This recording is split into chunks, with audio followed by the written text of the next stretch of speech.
PTI अरकान के इस्तीफों की मरहलावार मंजूरी के खिलाफ दरख्वास्त इस्लामाबाद हाई कोर्ट ने मुस्तरद कर दी। इस्लामाबाद हाई कोर्ट ने PTI दौर के डिप्टी स्पीकर कासिम सूरी का 123 अरकान असम्बली के इस्तीफों की मंजूरी का ऑर्डर गैर कानूनी करार दे दिया। दौरान समाअत चीफ जस्टिस अतहर मिनल्ला ने PTI के वकील से कहा कि इस्तीफा देने वाला हर रुकन इनफरादी तौर पर स्पीकर के सामने पेश होकर तस्दीक करे। चीफ जस्टिस अतहर मिनल्ला का कहना था कि अदालत स्पीकर कौमी असम्बली को अहकामात जारी नहीं करेगी जब तक अरकान असम्बली के इस्तीफे कबूल न हो जाएं। क्या उनकी ड्यूटी नहीं कि लोगों की पार्लियामेंट में नुमाइंदगी करे?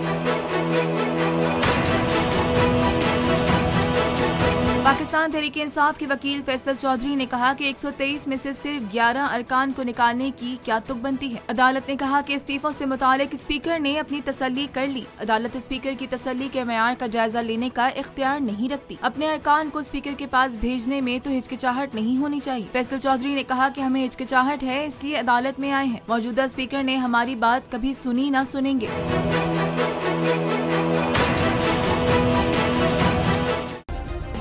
सब्सक्राइब करें और बेल दबाएं ताकि कोई खबर रह न जाए।